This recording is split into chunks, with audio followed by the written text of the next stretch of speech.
कारण क्या है?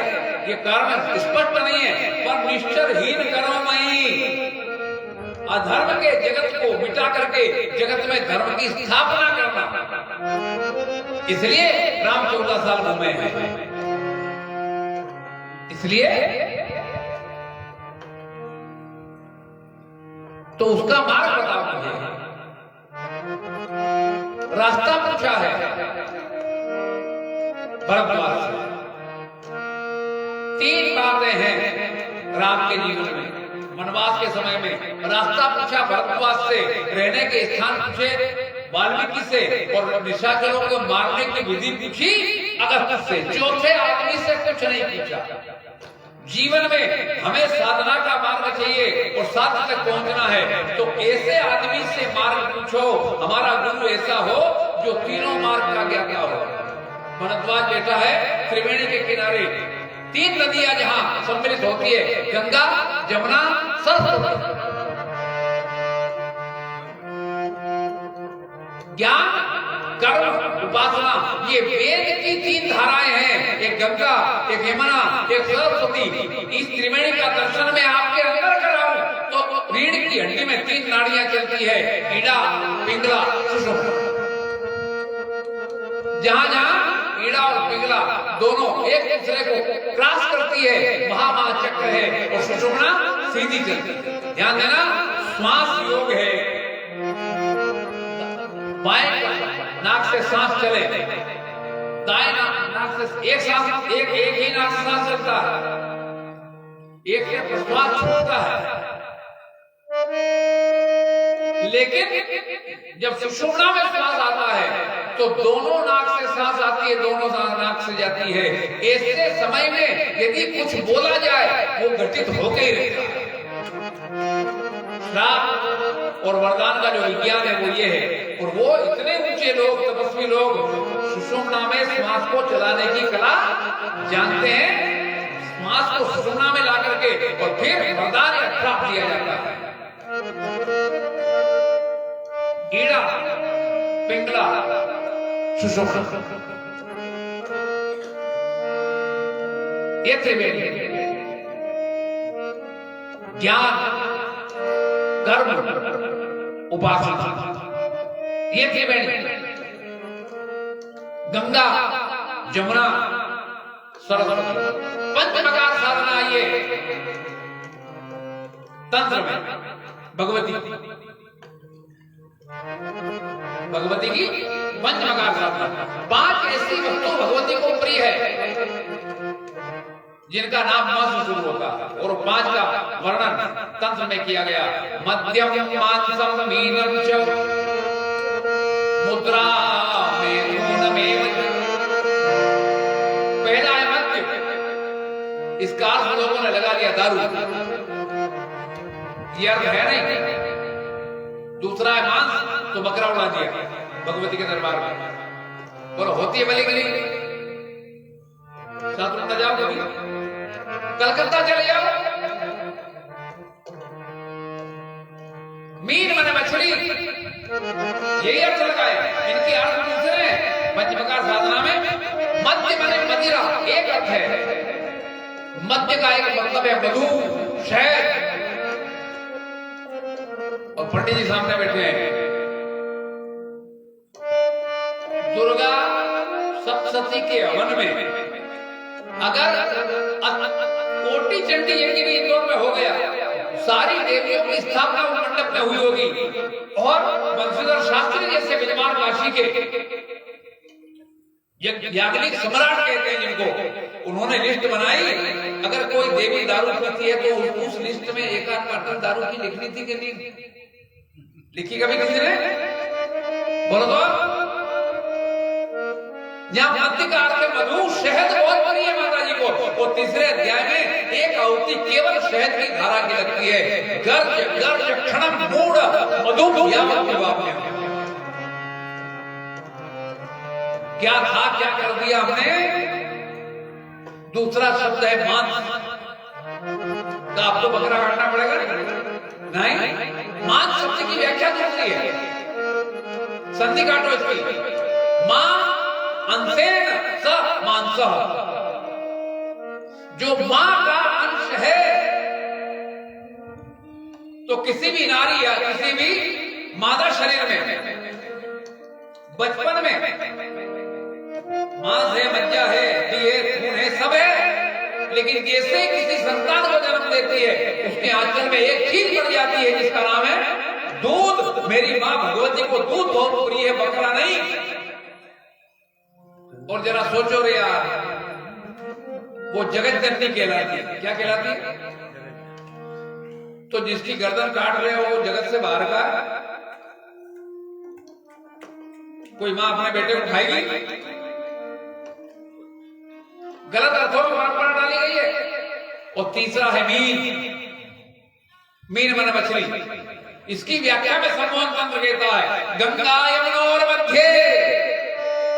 एक मछली गंगा की, एक मछली यमुना की।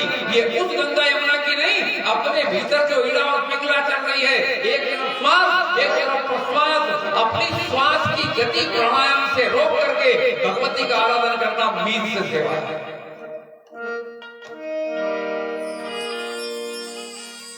और चौथा है मुद्रा। मुद्रा माने ये अर्थ लगाए, मुद्रा माने हो गया? नहीं, जप के पहले, आराधन के पहले मुद्राएं बनाने का विधान है। गायत्री जपे कोई 24 मुद्रा। सुमुखो संपुटश्चैव वितुलो वितुलो है, एक के बाद एक 24 मुद्रा।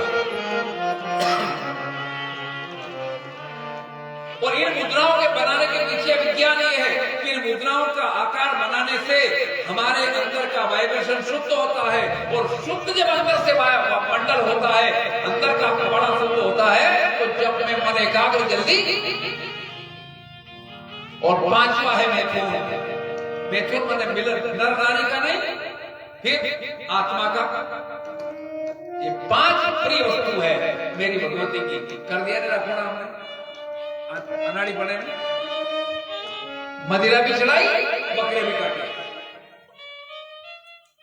सोचो यार, जगत जननी है तो जगत में उत्पन्न वो बकरा भी उसी का बेटा है।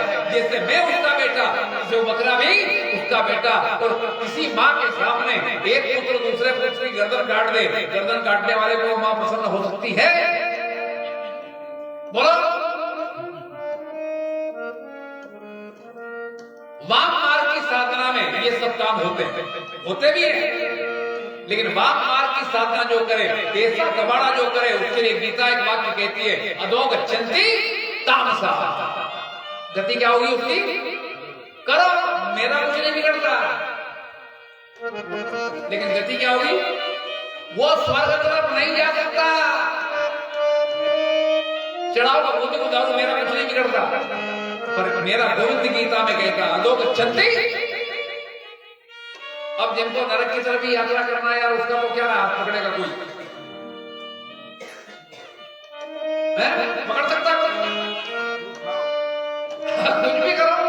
अधो गच्छन्ति मध्यम मांसम मीनम च। रास्ता पूछा है उस संत से जो तीनों मार्ग का ज्ञाता है, ज्ञान का भी ज्ञाता है, कर्म का भी ज्ञाता है, उपासना का भी ज्ञाता है। और ऐसे से पूछोगे तो वो हमारी योग्यता देखेगा, हमारे स्वभाव को देखेगा और हमारे स्वभाव और योग्यता के अनुकूल मार्ग हमें देगा। भक्ति मार्ग के पास चले जाओगे, इसका एक ही मार्ग है। आप भक्ति मार्ग के नहीं हो, लेकिन फिर भी वो घसीटेगा भक्ति मार्ग में, तो ना आप पहुंच पाओगे ना वो भेज पाएगा। कर्म मार्ग के पास जाओगे तो कर्म मार्गी कर्म में लगाएगा, जबकि हमारा स्वभाव कर्म करने का है नहीं, फिर भी गड़बड़ होगी। ज्ञान मार्गी ज्ञान की बात है, लेकिन जो तीनों का समन्वय जानता है वो हमारी योग्यता के अनुसार हमको दीक्षा देगा कि तेरे लिए मार्ग सही है। इसलिए आइए, इसलिए गुरु कौन? जो इन तीनों का ज्ञाता है। वो अपनी तरफ से नहीं छोड़ बैठा, हमारी योग्यता, हमारा स्वभाव दोनों का अध्ययन करेगा तो फिर मार्ग करेगा। अरे नारद ने ध्रुव को ओम नमो भगवते वासुदेवाय पार्वती को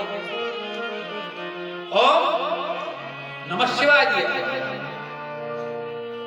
अलग अलग दिया, एक ही मंत्र दे सकते थे। ऐसा गुरु को जीवन मिले मिले कोई ऐसा संत फकीर, मिले कोई ऐसा संत फकीर मौला भवदरिया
वाल्मीकि का आश्रम पर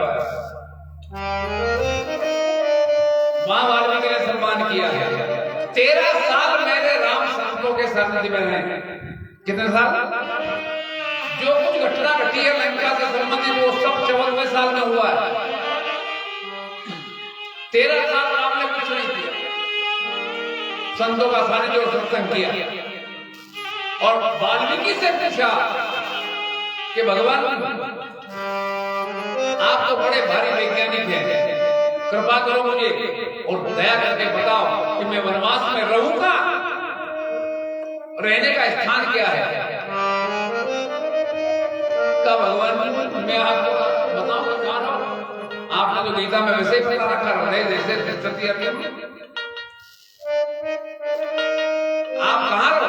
14 स्थान किए हैं रामचरितमानस खोलना कभी, और समय 2 दिन का बचा, मैं 14 की व्याख्या नहीं करूंगा। क्या कर सकता हूं? 14 स्थान और सब हमारे जीवन पे आधारित है। जिनके श्रवण समुद्र समान,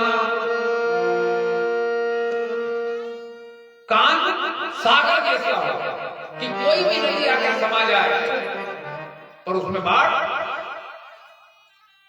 हरि कथा रूपता वो रस की नदी दिन रात भी बहती रहे और कानों में डलती रहे तो भी उससे उपकार न हो, और भूख हो के और मिले, प्रभु चर्चा और मिले और मिले और मिले। ऐसे व्यक्ति के हृदय में आप मिले, ऐसे एक एक करके 14 स्थान दिए हैं। और वहां से वाल्मीकि से विदा लेके आगे बढ़े, सर्वभंग ऋषि से मिले और शरभंग ऋषि ने राम के सामने राम के धाम को प्रयाण कर दिया है। आगे सुतीक्ष नाम के अगस्त्य के शिष्य बैठे हैं और एक खबर मिली सुतीक्ष को, राम आ रहा। सुतीक्ष की एक मजबूरी से बेचारे अगस्त्य का चेला। अगस्त्य जब सब विद्या पाई और जब जाने लगा वहां से, तो गुरुदेव के चरणों में निवेदन करके, गुरुदेव मेरी विद्या आपने पूरी कर दी, बाप दक्षिणा में क्या दूं? गुरुदेव बड़े कृपालु, बड़े दयालु। उन्होंने कहा क्या दे? मैंने तुझे गुरु ऋण से उलट कर दिया, जा कुछ नहीं चाहिए। लेकिन वो दादा माना ही नहीं। कहने गुरुदेव बिना दिए तो जाऊं नहीं, आप कुछ तो लो। अरे उन्होंने कहा कि मैंने तुझे गुरु ऋण से उलट कर दिया, जा। कहने आप जो आज्ञा करोगे वो का देगा का जरूर। तो मुझे भगवान का दर्शन करा। मैं घर के पास तोड़मोड़ करके गांव में जब पहली बार कथा में गया, तो जो भेड़ चढ़ोतरी हुई हो गई, लोगों ने इकट्ठा करके मेरे बैग में डाल दी। माए समरसेबल मोटर का कारखाना वो मालिक रहता, बड़ा आदमी। मेरी विदाई के समय आया, प्रणाम किया, कहा गुरुजी आप हमारे गांव से संतुष्ट हो? अच्छा, उनके बोलने के ढंग से समझ गया कि क्या पूछना चाहता। हमने कहा किस मामले में? कहा भेंट के मामले में। पर्याप्त है? हमने कहा नहीं, कम है। हमने कहा कितनी कम है? हमने कहा जितनी बता दो उतनी दोगे। कहा हमारे गांव से कोई ब्राह्मण असंतुष्ट होकर नहीं जाना चाहिए। मैंने कहा मैं आप मुझे संतुष्ट कर देंगे? तब जरूर करूंगा। क्षमतावान आदमी, करोड़पति, उनको कल्पना नहीं थी कि पंडित अलमेला निकलेगा। कहा बोलो आपको कितने लाभ? हमने कहा यार का पाटीदार समाज का मंदिर था सकल पंच का, वहां मैंने कथा गई, तो पाटीदारों के घर कितने हैं? बस 80। मैंने कहा 80 घर के सबकी जमीन जायदाद, ट्रैक्टर, मकान, तिजोरी की, सोना चांदी की सब रकम और जितना रुपया नगद वो सब मेरे को लाके दे दो, फिर भी मैं संतुष्ट हो जाऊं इसकी गारंटी नहीं है।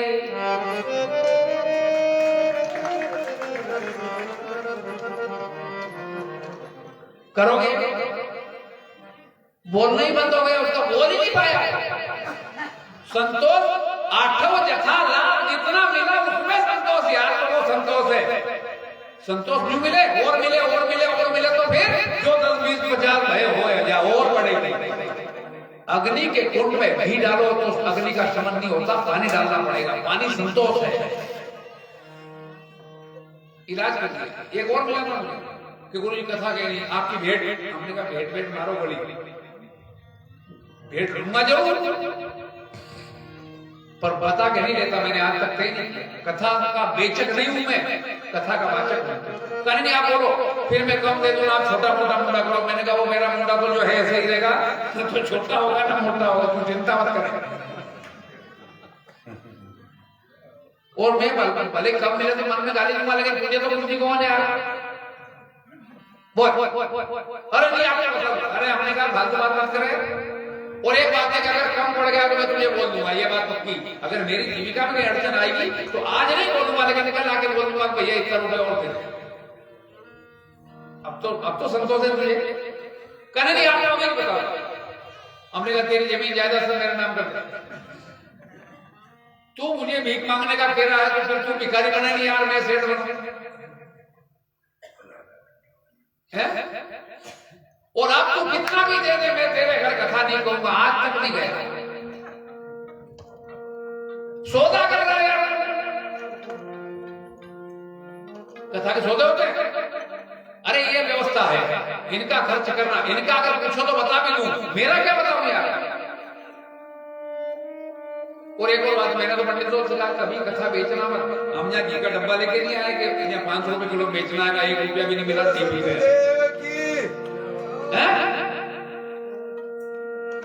अरे 7 दिन का सत्संग मिला है तुझे, और वो भी ऊंची गादी पे बैठ के भगवान नाम लेने का मौका मिला है। श्रोताओं की कृपा है ये मेरे प्यारे। अगर सामने एक बच्चे ही नहीं हो तो किसको बनाएगा यार? और मिलना है तो मिलेगा ही, कहीं भागे जाता है क्या? और इस खोपड़ी में जो लिखा है उसको कोई ले जाता है क्या? 50,000 लगेंगे। अरे रहते। मैंने एक पंडितों की सभा में, कथावाचकों की सभा में एक बार कहा कि यहाँ जितने बैठे हैं मुझे छोड़ के सब चोर हो।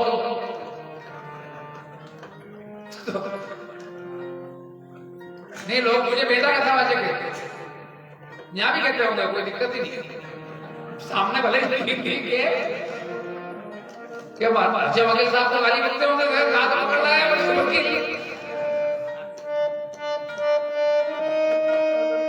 ठोक पीट के ठीक करने का काम मेरा है, इसलिए हथौड़ा बजाता हूं। क्या करें? तो मैंने उनसे जब कहा तो हमारे एक भाई बैठे, उन्होंने कहा तेरे दिमाग खराब है, ये अच्छे विद्वान पंडित हैं, इनको चोर कह रहा। हमने कहा पक्का, जो दूसरे का माल बेच दे वो कौन? बोलो, चोर है नहीं? तो भागवत ब्याज देने लिखी, माल किसका? ब्याज का। सुखदेव बेचे तो बेचे, बाप का माल है, हम उसका सौदा करने वाले कौन यार कि 50,000 दूंगा, 25,000 दूंगा, 2 लाख दूंगा? और चलो उस भागवत की पोथी से अपनी जीविका चला रहे हो, कोई दिक्कत नहीं, पर कहीं किसी नदी में से रेत भर के लाओ तो रॉयल्टी तो देनी पड़ती थी। तो मान लो यहाँ 50,000 की गेट चढ़ जाए तो हमने 2-4 हजार तो कहीं के अच्छे काम में लगाया। और अगर तुम वो भी नहीं लगाए, सब डकार जाए तो रॉयल्टी का छोड़ दो।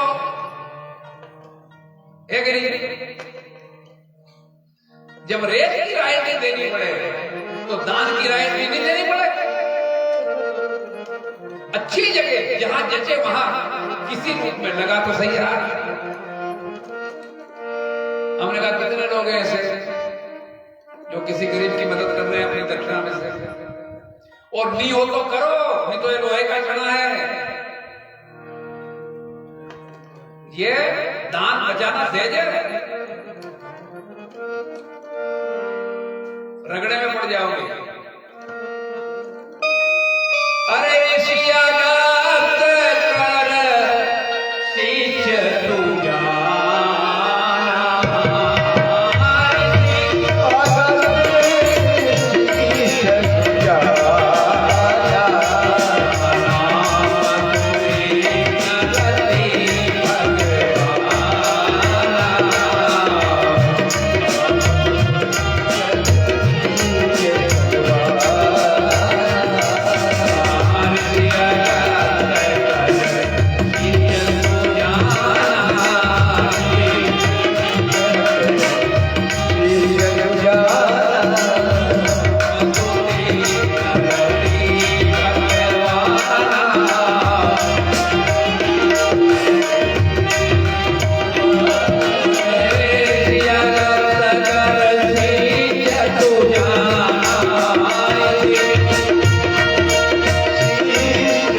हृदय में जाके राम की प्रकट हो गई है। भाव बन गया कि मेरे राम जी का धारण किए होंगे, कांधे पर धनुष होगा, वल्कल वस्त्र धारण किया होगा, ऐसी छवि होगी, ऐसी होगी, ऐसी होगी। समाधि लग गई। मेरे प्रभु ने सोचा कि तो सही नहीं, अंदर की छवि एक पल के लिए मिटाई, व्याप्त हो गए, नजर खोली, आंखें देखा सामने वही खड़ा है जिसका ध्यान कर रहा था, चरणों में गिर गया। बड़ा आदर, बड़ा सम्मान, बड़ा प्रेम पूजन किया। और भगवान राम ने कहा हे देखना, हमें अगस्त के पास जाना। कहां जाना? आश्रम कहां है? कहा भगवान मुझे भी गुरु का दर्शन किए बहुत दिन हो गए, मैं भी चलूं आपके साथ। चलो आश्रम के निकट आने पर राम जी से कहा कि हे राम, हे प्रभु, आप नहीं रुको। क्यों? मैं गुरुदेव को समाचार लेके आता, क्या गजब कलाकार आदमी है, आज गुरु दक्षिणा देने की बारी आई है। गुरु ने कहा था परमात्मा को लेके आना, आज वो राम ब्रह्म सांस में है और बात बन गई है। जैसे ही गया गुरु के चरणों में प्रणाम किया, गुरु जी समझ गए कि राम को लेके आया है, ये गुरु दक्षिणा देने आया है। अगस्त ने अगवानी की, अगस्त से पूछा निशाचर कैसे मार गया। अगस्त ने कहा यहां से पास में पंचवटी नाम का स्थान, पंचवटी 5 बड़ जहां हो, वटी मन बट बड़, ये शरीर क्या है? 5 तत्व से निर्मित है। एक एक तत्व को एक एक बड़ मान लो, बोलो तो इसमें आत्मा रूपी राम है, लेकिन हम उसका परिचय नहीं कर पाए। वहां और मेरे प्रभु पंचवटी में आ गए। इस यात्रा में अत्रि मिले। अत्रि के आश्रम पर जब प्रभु गए, अत्रि की पत्नी अनुसुईया, महासती अनुसुईया की क्या बात है, जिसकी पतिव्रत धर्म के पालन के परिणाम में लक्ष्मी, ब्रह्माणी, रुद्राणी तीनों उसकी बहु बन के तीनों देवियां उसके चरणों में प्रणाम करती है। अनुसुईया ब्रह्मा विष्णु महेश को बालक बना के रखा है। लोग नारद पे दोष लगाते हैं, नारद जी ने आग लगाई। नहीं, नारद ने नारी को नारी धर्म की शिक्षा देने के लिए ये सब काम किए। नारद जी एक बार गए तो लक्ष्मी,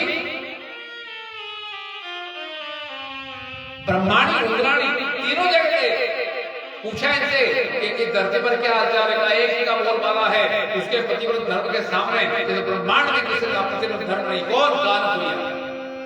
तो स्त्री में जलन जल्दी होती है, इसकी कथा की तीनों मिली, काम से बढ़ के कैसे हो सकती है। तो अपने स्वामी से कहा कि जाकर के उसका सत्संग भंग करो। अब भगवान विष्णु, भगवान शिव, भगवान ब्रह्मा चक्कर पड़े क्या तो गए भिक्षा दे, आई सामने माता अनुसुईया, काम ऐसे भिक्षा नहीं लेते, आप सारे वस्त्र निकाल के आइए। अब अगर किसी पर पुरुष के सामने कोई स्त्री नग्न हो जाए, स्त्री तो पतिव्रत धर्म भंग हो जाएगा, नहीं हो जाएगा। कई अंदर और ध्यान लगा के देखा, तीनों महादेव सामने खड़े हैं। क्या भगवान बात परीक्षा लेने आए हो? तो उन्होंने अपने पतिव्रत के तप के बल से तीनों को नवजात बच्चे बना दिए और माँ और बेटे के बीच में कोई पर्दा गोद में ले लिया, पालने में डाल दिया। अब बैकुंठ खाली पड़ा है, कैलाश खाली पड़ा है, ब्रह्मलोक खाली पड़ा है। नारद जी नारायण नारायण नारायण करते गए, तीनों जगह गए, तीनों देवियां उदास बैठी हुई। क्या हुआ? तो हमारे स्वामी गए अनुसुईया के आश्रम में, तो लौट के आए, तो आएंगे भी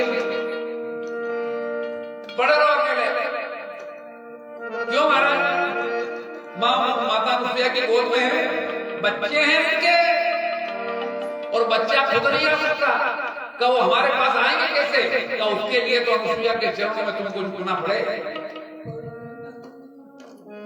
अनुसुईया के चरणों में मां जाके लिया, चलने लगी तीनों। तो कहा देखो, मां जाके दिनहीन बनना पड़ेगा। और वो तीनों उसके बेटे बन गए, दत्तात्रेय, दुर्वासा, चंद्रमा। तो तुम अपने आप उसके बेटे की बहू बन गई। अब बड़ा कौन हो गया? मैं आपसे कहूंगा, बहुत बड़ी ताकत है आपके पास। ब्रह्माणी, रुद्राणी और लक्ष्मी तीनों मुट्ठी में आ सकती है, केवल एक पतिव्रता का धर्म निर्वाह करने से। और कुछ करने की जरूरत नहीं है। तीनों ने जाके चरणों में वंदन किया, प्रणाम किया। जरा सोचो, जो जो लक्ष्मी को, ब्रह्माणी को, रुद्राणी को जो अपने चरणों में, और तीनों महादेव को अपना बेटा बना ले, उसका संस्कृत कैसा होगा? अगस्त्य मिले और माता अनुसुईया ने जानकी जी को सामने रखकर जगत की नारी को नारी धर्म का उपदेश किया और कहा कि सीते सुनो, अपने पति के अलावा किसी का चिंतन नहीं करे, वो श्रेष्ठ पति होता है। अपने पति का चिंतन करे और बाकी सबको भाई और पिता की दृष्टि से देखे, मध्यम है। लेकिन जो लोक लाज से पति और धर्म को संभाल ले, वो तीसरे नंबर पर है। लेकिन जो पर पति को ताके, वो तो नर्क में वास करेगी। और मैं आपसे कहूं अनुसुईया के वाक्य में कि धर्म कितने आपके, एक नियम कितना पालना है जिंदगी में, एक व्रत कितने, बोलो तो कितने, एक। और ये व्रत करती कितने हैं? बड़े नाना 120, 30, 40 रुपए करा दिया। हर तीसरे दिन बोलो पीछे बैठे तो परेशान हो गए। आज सोमवार है, आज 11 से, आज 15 से, शास्त्र क्या बोलता है? ये सब करो, मैं मना नहीं करूं। और कई तो ऐसे जो खिचड़ी के चक्कर में रुका है। मेरी गुड़िया जवानी हुआ था उसका, मैंने एक किताब पढ़ रहा था, उसको दी। उसमें आया था कि आलू, साबुदाना ये व्रत में खाना निषेध है, जबकि सभी खा रहे। लेकिन उसमें था कि मैंने उसको अगले, उसने पढ़ी किताब बंद कर रख दी। मैंने कहा क्या पढ़ा, क्या इसमें लिखा कि आलू साबुदाना नहीं खाना? तो फिर क्यों खाती है? कहा मैं उपवास 11 के लिए नहीं करती, फिर वो खिचड़ी पेट भर के मिले। अब यही सिद्धांत किसका बन जाए यार, उसका क्या? मुझसे एक बार हमारी काकी ने पूछा 11 से 2 का, जल्दी से एक बात बताओ। हमने बोलो का 11 आज करने के कल, तो हमने कहा आज भोजन में क्या बनना, पहले बताओ। अगर आज माल बनता हो तो कल करेंगे। भगवान की और सूखी रोटी बना तो फला नहीं खाओ। एक भूखा रहा क्या? मैं कभी छिपाता नहीं, मेरे में जो बहू हुई वो भी नहीं छिपाता। मैंने एक बार एक 11 का व्रत भंग किया जानबूझ के। हम दोनों पति पत्नी, हमारा बेटा, हम दोनों 11 करें, वो करेंगे। अब तो वो बड़ा पंडित है, तो उसने कहा तुम दोनों तुम्हारा फलार बना खाने लगा, मैं मेरे खुद भी खा लूंगा, अकेला क्या करना। हमने कहा ठीक बढ़िया। अब घर में पालक रखा होता, उसने काटा, बेसन में घोला, मसाला मिलाया, कढ़ाई चढ़ा दी, भजिया बनाया। मेरा दिमाग खराब, क्या 11 नहीं होती। और एक मिनट में निर्णय लिया कि मन से तो खा गया, मैं दिन भर बोलता यार कि आज 11 होते नहीं होते थे, भजिया खाता खाई जाओ यार। मैंने उससे कहा पहला गांड निकले, प्लेट में डाल के मेरे को दे, तुम्हारा 11 15 दिन बाद वापस आ रही है।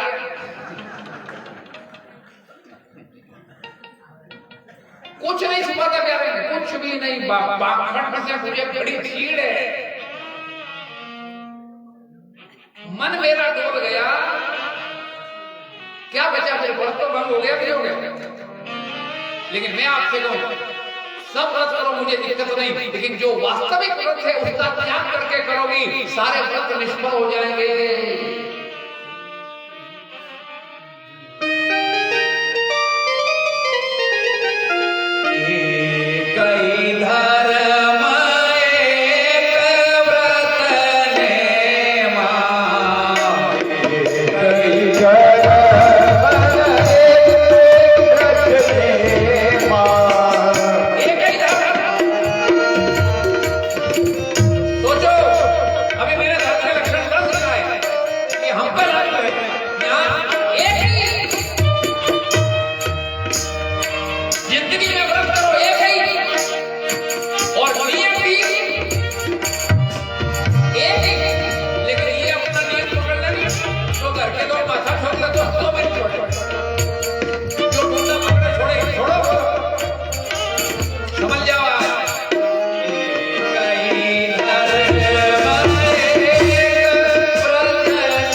एक ही व्रत, और अगर यही पालन कर लो, इसी व्रत के, इसी धर्म के, इसी नियम के पालन करने के परिणाम में अनुसुईया ने तीनों देव को अपना बेटा बना लिया और तीनों देवियां उसकी पुत्र बन गई। कितनी बड़ी ताकत है। अच्छा, ये अगर पतिव्रत का पालन करे तो फिर आदमी का कर्तव्य नहीं पत्नीव्रत का पालन करे कि दादागिरी करो? सोचो, राम ने एक पत्नीव्रत लिया कि नहीं लिया? तो जितनी ईमानदार अपनी पत्नी चाहते हो, उसके प्रति उतना ही ईमानदार हमको बन के रहना चाहिए कि नहीं? बोलो तो हाँ कहना। कहीं विराट और यही विधि देह तरी सर्वंग वर्णे प्रतीक्षण मुनि अनुसुईया मैया ने दिव्य वस्त्र भूषण पहरा है। माता जानकी को दिव्य आभूषण और दिव्य वस्त्र पहना है। कैसे? जो कभी भी गंदे नहीं होते, कभी धोने की जरूरत नहीं पड़ती। और वहां से विदा हुए आए पंचवटी। पंचवटी बड़ी आनंद की स्थिति है। और पंचवटी की व्याख्या तो क्या करेगा? ये जीवन पंचवटी है। पंचवटी तो है, लेकिन इस पर नाम नहीं आया। ये 5 तत्व पृथ्वी, जल, अग्नि, आकाश, वायु, इन्हीं 5 तत्वों से शरीर बना है और इन्हीं 5 तत्वों से 5 तन्मात्रा बनी, 5 विषय बने। ज्ञानेंद्रिय बनी, मन बुद्धि चित्त अहंकार करके 24 तत्वों में परिणित हो गया। लेकिन ये सब 24 तत्व निर्माण हुए हैं इन 5 से ही। इस जगत में जो भी वस्तु है उनमें सब में 5 तत्व विद्यमान है। बिना 5 तत्व के उस वस्तु का अस्तित्व नहीं रहेगा। ये गुरु जी आज आए थे फूल, और मुझे बताया, बड़ा मजाक किया कि ये गुरु जी 5 तत्वों से बना हुआ फूल है। हमने कहा कौन वस्तु ऐसी यार दुनिया में जो 5 तत्व के बिना बन गई? एक भी चीज बता दो। कभी कभी जानने का प्रयास नहीं करो। ब्रह्मा ने, जब ब्रह्मा का आविर्भाव हुआ कमल फूल के ऊपर, तो ब्रह्मा ने एक शब्द कहा है को हम सुन समझिएगा, मैं कौन हूं? और उसके उत्तर में वहां आया तप कर, तप कर, तप कर, तप कर। तप करेगा तो जान पाएगा कि तू कौन है। और हम भी अपने आप को तभी जान पाएंगे जब थोड़ा तपेंगे। ये यहां बैठे हैं 3 घंटे से, तब है कि नहीं है? बोलो हाँ कि ना? मैं बैठा हूं, आप बैठे हैं, तब है कि नहीं है? तप बल रचई प्रपंच विधाता, तप बल विष्णु सकल परित्राता। बिना तप के तो ब्रह्मा सृष्टि नहीं बना सकते, बिना तप के विष्णु इस सकल संसार का पालन नहीं कर सकते, बिना तप के शिव संहार नहीं कर सकते। इस सृष्टि में तप ही आधार है। तप का मतलब ये नहीं है कि जबरदस्ती का कष्ट भोगना। अपने कर्तव्य के पालन में जो कष्ट भोगना पड़े वो आपको परमात्मा से जोड़ता है। ये तप। यहां राम का आगमन हुआ और मेरे प्रभु ने अस्थि का एक पहाड़ देखा था। संत लोग साथ में थे। उन्होंने कहा ये क्या है? कहा महाराज राक्षस आते हैं और कई साधुओं को खा गए, उनकी हड्डियों का एक पहाड़ लग गया। बड़ी करुणा में भरकर मेरे प्रभु ने भुजा उठा के प्रण किया था, निश्चर ही न करहु महि, भुज उठाय कण कीन, सकल मुनिन के आश्रम नी जाय जाय पग दीन। अब उस प्रतिज्ञा को पूरा करना। तो चित्रकूट में वो व्यवस्था है अगस्त्य की आज्ञा से। और बाबा तुलसी लिखते हैं कि ये घोषणा जब रावण ने सुनी है तो रावण को तो अपन रक्षा कर दिया कि नहीं करनी। वहां एक दिन घूमते घूमते शूर्पणखा रावण के बहन, रावण की बहन शूर्पणखा घूमते घूमते घूमते घूमते पंचवटी के पास आई और दोनों को देखा। देखते ही व्याकुल हो गए। पंचवटी तो गई एक बारा, देखी विकल भाई जुगल कुमारा। पंचवटी तो गई एक बारा, देखी जुगल कुमारा। पंचवटी तो गई एक बारा, देखी विकल भाई जुगल कुमारा। पंचवटी तो गई एक बारा, देखी जुगल कुमारा। नहीं फेल हो गई, नारी धर्म से दूर तो नहीं हो गई। दोनों भाइयों को देखा, दोनों पर वो मुक्त हो गई। गड़बड़ हो गई कि नहीं हो गई? बेईमान है, सिद्ध हो गया कि नहीं? दोनों में संजोग मिले, ब्याह करने नहीं आई है वो, विवाह करने थोड़ी आई है। ये आई है केवल कलंक लगाने। और एक बात ध्यान देना, राम का चरित्र बिगाड़ दे तो इसका साथ कोई नहीं देगा, ये योजना है। और दुनिया में सब कुछ चला जाए, चरित्र पर कलंक न आने देना प्यारे, मेरा निवेदन है। चरित्र गया लौट के नहीं आता, धन गया फिर से कमा लोगे, पद गया फिर से प्राप्त हो जाएगा, प्रतिष्ठा गई फिर से मिल जाएगी। लेकिन एक बार चरित्र पर दाग लग गया, फिर उस कलंक को धो सकता है कोई? सबसे कह रहा हूं। और लोग चरित्र पर आक्रमण करते हैं। बैठे हैं यहाँ लोग जिनके गांव में मेरे नाम की एक और उसके थोड़े दिन बाद नाम कथा थी, किसी ने हमारे भाई बंधुओं ने उड़ाया कि इसका मार्केट डाउन करो। सबसे बड़ी समस्या है, कई गुरुजी बड़ी बड़ी बात करते हैं, इनके घर में जो है वो इनकी विवाहिता स्त्री नहीं है, वो उनको तो छोड़ दिया, न जाने किसको रख छोड़ा। इतना बड़ा गप्पारा। तो यहाँ वो व्यक्ति बैठा है जिसने पहली बार सुना, तो उनको गांव के लोगों ने मना कर दिया गुरुजी के सामने बात नहीं करनी, लेकिन उसने दादा ने मुझे कह दिया। हमने कहा किसने कहा? तो जिसने ये बात बोली थी सुन के आया, उनसे पूछा, उन्होंने ऐसा कहा। मैंने कहा कुछ करने की जरूरत नहीं है, हम बेदाग हैं तो अपने आप ये कलंक हमारे माथे टिकेगा ही नहीं। और जब राम कथा में प्रसंग आया तब मैंने कहा कि केवल राम पर ही ये बाण नहीं चला है, सुर्पणखा के रूप में मुझ पे भी चला है। लेकिन उस गांव के 50 लोग मेरे घर और मेरे ससुराल दोनों में होके आए हुए थे, क्या बिगाड़ने का? हम मजबूत हैं, अपने चरित्र को संभाल कर रखना। राम ने अपने चरित्र को संभाला है और प्रमाण पत्र दे दिया कि हम नहीं, चरित्र लंका का खराब है। पंचवटी सो गई एक बार, देखी विकल भाई जुगल कुमार। सुंदर स्वरूप बनाया, बहुत सुंदर। और गई राम के पास खड़ी हो गई।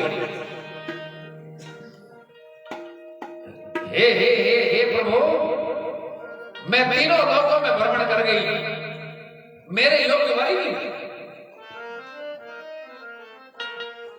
तेरे योग्य एक वर भी हानि नहीं, लेकिन आपको देख करके मेरा मन में कुछ शांति हुई, तो आप मेरा वर्णन कर लीजिए, मुझे अपनी अर्धांगिनी बना दीजिए। राम ने कहा देवी, इस जन्म में मेरा एक संकल्प है, मैं एक पत्नी व्रतधारी हूं, दूसरी पत्नी नहीं कर सकता, और मेरे साथ मेरी पत्नी है। क्या भगवान, मेरा मन आपके मोहित हुआ है, इसलिए मैं अभी तक कुंवारी हूं, ताकि अब लगी रहूं कुमारी। भगवान ने कहा बहुत बढ़िया, विधवा कुमारी।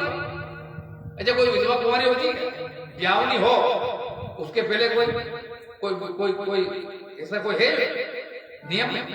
ब्याह होगा और पति शरीर छोड़ दे तो स्त्री विधवा होती है, ये देवी विधवा है। तो कुमारी भगवान राम ने कहा एक काम कर, मेरे पास तो मेरी पत्नी है, वो सामने वीरासन लगाए बैठा है, मेरे साथ आया है, उसको जाके निवेदन कर। क्या भगवान वो आई कुमार मोर लघु भ्राता, वो मेरा छोटा भाई है, अब मैं उसमें अंतर नहीं, सुंदर है और मेरा छोटा भाई है, वो कुमारा है। लोगों ने यहां एक आरोप लगाया है, तुलसी पे लगाया है, राम पे लगाया है कि इतना बड़ा झूठ, जिसकी पत्नी उर्मिला अयोध्या में है और राम जी ने कह दिया कुमारा, और फिर भी मर्यादा पुरुषोत्तम। मेरे राम ने कहा जरा सोच, ये विधवा अपने आप को कुमारी कह सकती है, तो मैं वैद को कुमारा नहीं कह सकता है? क्या भगवान ने कुमारा? हाँ कुमारा। कैसा? का जस तू कुमारी, जैसे तू कुमारी कि तेरा पति था मर गया, तेरे साथ नहीं है, जस तू कुमारी तस ये कुमारा, इसकी भी पत्नी है पर ज्ञानी। जस तू कुमारी तस ये कुमारा। फिर राम जी के पास आई कि महाराज, लक्ष्मण ने के पास आई तो लक्ष्मण ने कहा कि देवी तेरी बात माने कैसे, वो स्वामी है, मैं सेवक हूं, और एक बात है तुम वही जा, वो स्वीकार करेंगे स्वामी नहीं बनेंगे, मैं स्वीकार करूंगा तो दासी बनेंगे। नारी को बिना डिग्री लिए कुछ भी बन जाने का अधिकार है। अरे कन्या का विवाह अनपढ़ है, भले 5वीं पास है, लेकिन डॉक्टर से ब्याह हो जाए तो लोग क्या कहेंगे? डॉक्टर नहीं, कोहली का नाम नहीं जाने, परवारी बन जाएगी। मास्टर से ब्याह हो जाए तो मास्टर नहीं, पटेल से ब्याह हो जाए तो अपने आप में पटना पड़ी मजदूर की छोरी क्यों नहीं होती? अच्छा किसी पटेल की छोरी को ब्याह हो, तुमको कोई पटेल कहने वाला नहीं है, लेकिन कोई पटेल अगर ले गया तो वो पटना पड़ेगी। ये सुविधा केवल इनको है कि नहीं बोलो? अरे कोई कलेक्टर की पत्नी बन जाए तो कलेक्टर जिसकी मुट्ठी में यार, उसकी क्या बात है? अच्छा वो कोई काम अगर किसी का नहीं होता हो ना, श्रीमती जी जाके मिलने के मैडम, मैडम कहते कलेक्टर साहब इसका काम करना, कलेक्टर की उड़िया खराब है कि नहीं है? करना पड़ेगा नहीं? कितना बड़ा पद है। नारी को अबला मत समझो प्यारे, अबला जब सबला हो जाए ना अंदर। एक और बात है, अच्छे अच्छे झुके बाहर भले इतना तक गिरो पर झुके, अरे झुके हम भी, हमारी तो बात छोड़ो यार, अपनी यहाँ बैठे सबको छोड़ो। भगवान शिव को एक नजर देखो मेरी दृष्टि से, जिस समय महिषासुर को मारा है और क्रोध में भवानी, महिषासुर मर्दिनी, क्रोध शांति नहीं होता, दौड़ लगा रही है युद्ध के मैदान में रणझंडी बन करके। देवता परेशान हो गए, महाराज ये मर गया, अब इनका क्रोध शांत करो। शिव जी भी हार गए, फिर बना नहीं बात, तो शिव जी का एक ही तरीका है, जिधर वो दौड़ लगाए रही थी सामने जाके रास्ते में लेट गए और भगवती का चरण उनकी छाती में जैसे ही गया, जीवा निकल गई, क्रोध शांत हो गया। अबला जब सबला हो जाएगी तो शिव जी भी चरणों में लौटे तुम्हारी। बोला बाल हट, त्रिया हट और आज हट के आगे कोई टीका है? माजा स्वामिनी बनेगी, न्यायदासी बनेगी। उसको भी लगा कि मैं लंका की राजकुमारी नहीं, हे भगवान उसने तो मना कर दिया, कहा मेरे पास तो मेरी पत्नी। उसको लगा कि ये जब तक सीता जहां है, जब तक ये मुझे स्वीकार करेगा नहीं, तो अपने निज रूप में प्रकट हो गई, क्रोध में आ गई, सीता को खाने के लिए दौड़ी। मेरे राम ने एक इशारा किया और लखन लाल ने उसके नाक का। अब एक बात है कि वो इशारा क्या हो सकता है। एक जगह मुझे वो इशारा पल्ले पड़ा, और भी चिंतन लोगों के मन में और भी ऐसे इशारों का प्रमाण आया होगा, लेकिन मुझे जो पल्ले पड़ा वो ये कि राम ने ऐसे हाथ ऊपर किया, लक्ष्मण समझ गए कि नाक कान काट रहा। अब इसमें नाक कान कहां से आया भाई, सस्पेंस है कि नहीं। तो ऊपर इशारा किया, ऊपर कौन है? आकाश है। आकाश का एक नाम है नाक,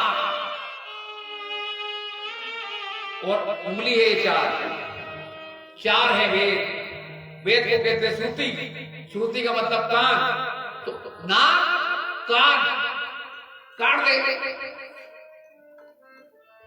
अनेक तरह की भाषा, एक इशारों में भी ये भाषा है जिसमें ये सिद्ध होता है कि राम ने लक्ष्मण को उस भाषा में बात करके कहा इसके नाक काट।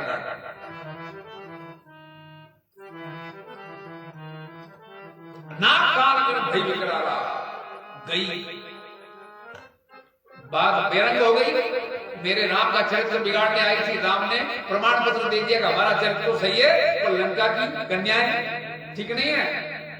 खरदूषण के पास गई, खरदूषण तीसरा तीनों 14,000 सैनिकों को लेकर के आए, और जिस समय सेना आई राम ने लक्ष्मण से कहा लखन पर्वत गंगा में ले जा जानकी, मैं अकेला युद्ध करूं। किसी को संशय है? लक्ष्मण को संशय है कि राम अकेले पड़ जाएंगे, कि जानकी को संशय है?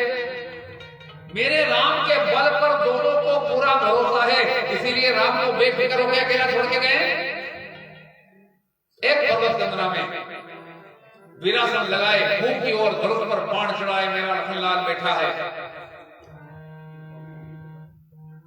और लक्ष्मण की जान पर माथा रख करके मां जानकी बैठी, ऐसा वर्णन है।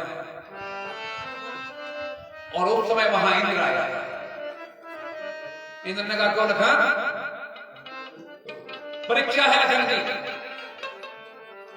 एक स्त्री तुम्हारी गंगा पर माथा टिकाए बैठी है, तुम्हारा मन चलायमान नहीं होगा? लखन का जवाब बड़ा निराला है कि जिसके मात्र और पितृ वंश की शुद्धि होगी उसका मन पर स्त्री पर कभी भी चलायमान। इसका सीधा मतलब है कि यदि किसी पराई स्त्री को देख करके हमारे मन में वासना का सागर उमड़े तो मान लेना कि हमारे वंश में कहीं कहीं यही अर्थ निकलता है। जिसके पितृवंश की शुद्धि है, जिसके मातृवंश की शुद्धि है, उसका मन कभी पराई स्त्री की ओर नहीं जाएगा। दुष्यंत कर्ण के आश्रम में शकुंतला है, और दुष्यंत जब गया उसका मन उसकी तरफ आकर्षित हुआ, तो एक बात डंके की चोट कह दी कि ऋषि पुत्री नहीं हो सकती, अगर होती तो मेरा मन इसकी तरफ खींच के जाता नहीं। समझना, बड़े बड़े प्रामाणिक ग्रंथों की चर्चा है ये। इसका मतलब सीधा है कि क्षत्राणी है, क्षत्रिय की पुत्री है, किसी राजा की बेटी है, और वो विश्वामित्र की बेटी। विश्वामित्र क्षत्रिय थे पहले। गादी तनय, गादी नाम के राजा के बेटे, और इसलिए शकुंतला से उनका विवाह हुआ है। जिसका मात्र पितृवंश शुद्ध है वो गड़बड़ नहीं होता। 14,000 सैनिक लेकर के राम के सामने युद्ध किया है तीनों ने मिलकर के। और मानस में तो कथा ऐसी आती है, भगवान राम को युद्ध कम करना पड़ा। एक माया रच दी मेरे परमात्मा ने कि हर सैनिक एक दूसरे को राम दिखे तो उसको राम मान करके आपस में सेना ही कट मारी, खरदूषण को मारा। और जानकी लखन लौट के आए हैं, पंचवटी में आराम से रहते हैं। वो गई लंका में, जिसको अच्छा लंका में शूर्पणखा की एक और बात है, शूर्पणखा अपना बदला लेना चाहती है रावण से। बिड़ तो सकते नहीं, क्योंकि रावण ने ही उसको विधवा बनाया। रावण ने उसके पति को मारा। अब वो रावण को तो मार सकती नहीं, लेकिन उसने तो सोचा कि रावण से राम को भिड़ा दो। दो लोग हैं, दोनों ने जानकी के साथ विशेष व्यवहार किया है। एक शूर्पणखा जिसने जानकी को खाना चाहा, एक रावण जिसने सीता को पाना चाहा। ध्यान देना, लेकिन दोनों ने राम को छोड़ा। सीता माया है, तो माया को समाप्त करो तो भी राम नहीं मिलेगा, और माया को प्राप्त कर लो तो भी। अगर दोनों भाई बहन मिल जाते और दोनों राम के पास आ जाते तो दोनों को राम और जानकी दोनों मिल जाते कि नहीं मिल जाते? शूर्पणखा वैराग्य है, रावण ज्यादा बड़ा ज्ञानी है, लेकिन बीच में भक्ति का आता पता नहीं है। खरदूषण तीसरा की 14,000 सैनिक मारे गए, और वो गई है लंका में।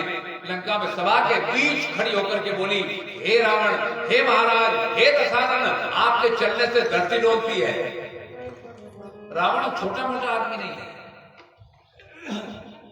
वेद पढ़े विधि, उसके यहाँ हमारे जैसे छोटे मोटे पंडित वेद पाठ करने नहीं जाते। कौन आता है? ब्रह्मा। वेद पढ़े विधि शंभु सभीत, पूजावन रावण सो निकाले। रोज ब्रह्मा और शिव जी दोनों रोज आते हैं लंका में। एक को पूजा करवानी है, एक को वेद पाठ करना है। अच्छा, बिना मंत्र के पूजा हो, आचार्य जैन कोई, तब अभिषेक हो। ओम नमस्ते रुद्रमन्य उतो वैश्व नमः बाहुल्य नमस्ते नमः याते रुद्र शिवा नमः भरा बापला ने ध्यान सर्वा सर्वया गिरिजन चाप से करिए। ये बोलने वाला कौन है? तो ये भगवान पूजा कराने आता है, और आचार्य के रूप में ब्रह्मा गाय से क्यों आता है? ये तो कहते गए पूजा करेंगे तो कैलाश, पर नहीं। वेद पढ़े विधि शंभु सभीत, डर के मारे। जिसका वो भगत है वो भी उससे डरे। और जगत नियंता, जगत का बनाने वाला ब्रह्मा भी, बाकी की औकात क्या होगी? उसकी सभा में खड़ी है कि महाराज इतना परिपंड वीर है तू, और तेरी बहन के नाक कान काटने वाला जिंदा घूम रहा, धिक्कार तेरी वीरता पर। तेरा राज्य नष्ट होगा। और एक चौपाई बोली उसने, उस चौपाई के दो अर्थ निकलते हैं, सही अर्थ तक पहुंचे नहीं है लोग।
एक क्रांतिकारी सूत्र दिया है शूर्पणखा ने रावण के सामने।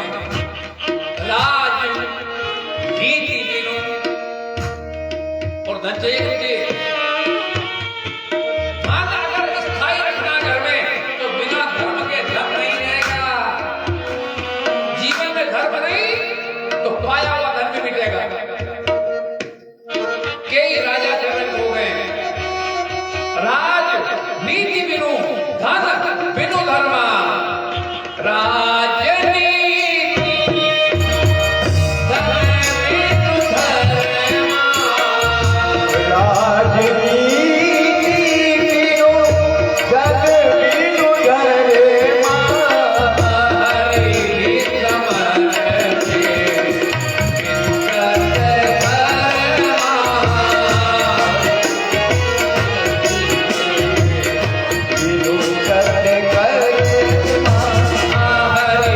समर के बिनु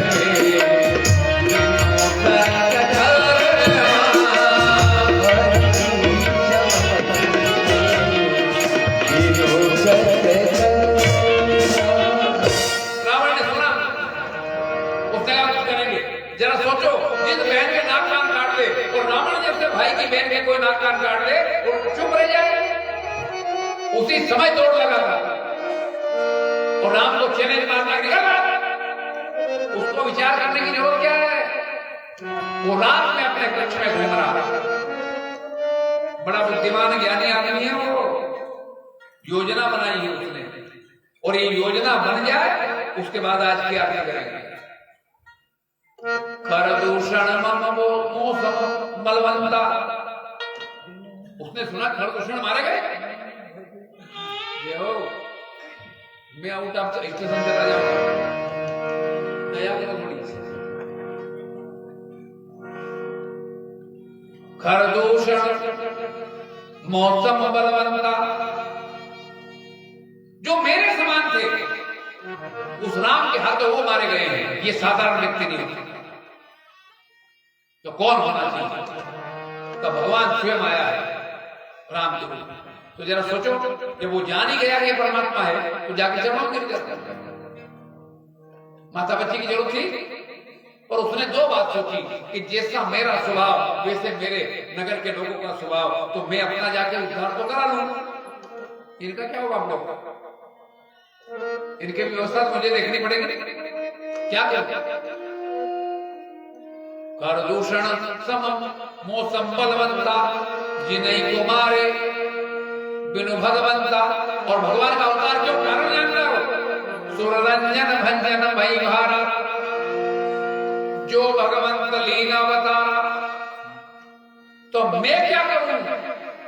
वो तो आ गया और मुझे मिलना, कैसे मिलन होगा मेरा उसका? अगर मैं सीधे जाके प्रणाम कर दूं तो मैं जानता हूं कि राम ब्रह्म दुनिया थोड़ी जानती है। लोग तो मुझे बदनाम कर देंगे कि इतना बड़ा आदमी जिसके चलते धरती डोलती है, वो एक तपस्वी छोकरे से डर गया। तो मेरी कीर्ति जो जगत में है, प्रतिष्ठा प्रदान, मेरी प्रतिष्ठा भी बरकरार बनी रहे और मैं राम से मिल भी जाऊं, ऐसा कोई तरीका निकालना पड़ेगा। और उसका तरीका भक्ति का मार्ग बना है। तो मैं जाऊं बेरी हट कर हूं, मैं उनसे शत्रुता करूं। तो किसी ने पूछा अंदर से कि दादा शत्रुता करने से तुझे क्या मिलेगा? तो उनके हाथ लगा हुआ बाण मेरी छाती में लगे, तो उसका स्पर्श ही इतना पवित्र है कि मेरा उद्धार, तो मेरी जगत प्रतिष्ठा भी बची रह जाएगी और मेरा उद्देश्य भी सफल हो जाएगा। तो मैं जाए मेरी हट करी हो, प्रभु सर प्राण तजे भव तरी हो। तो किसी ने पूछा कि दादा रे तू ऐसा क्यों कर रहा है? वो शरणागत वत्सल है, शरण में ही चला जाए। भजन न हो आई तामस देहा, मेरा स्वभाव नहीं झुकना। तीन भाई हैं, रावण, कुंभकर्ण, विभीषण। इन दोनों को दूसरे दृष्टिकोण से देखो तो विभीषण सतोगुण है, कुंभकर्ण रजोगुण है, रावण तमोगुण का प्रतीक है और जिसमें तामसी वृत्ति होती है वो झुकता नहीं और अपने अपने स्वभाव के मान से साधना का पद तीनों ने तय किया। हमारे भी किसी भी गुण की प्रधानता हो, अपने स्वभाव के मान से यदि साधना का पद चुनोगे तो राम तक पहुंचोगे।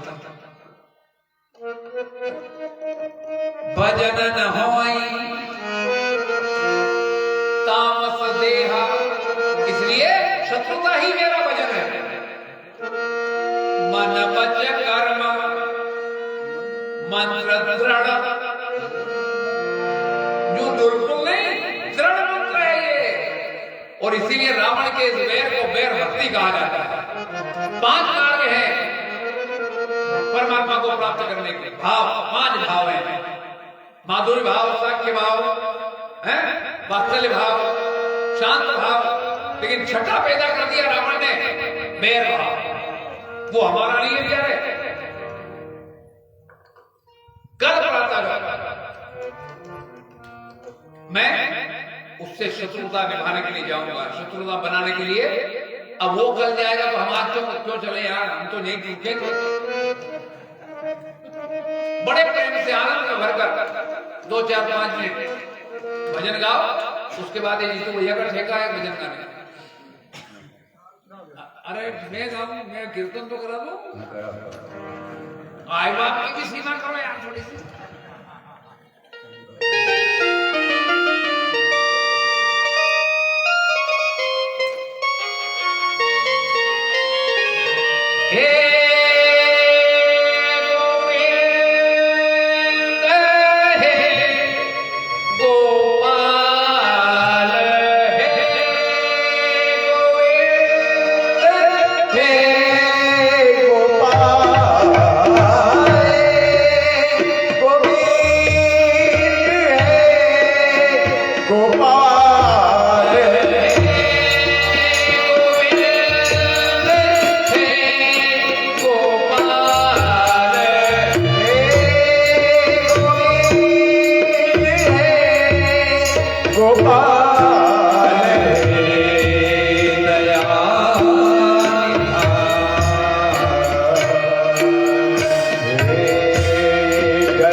बोलो श्री राम। आइए भजन की प्रस्तुति करते हैं। बोले कृष्ण कन्हैया लाल की जय।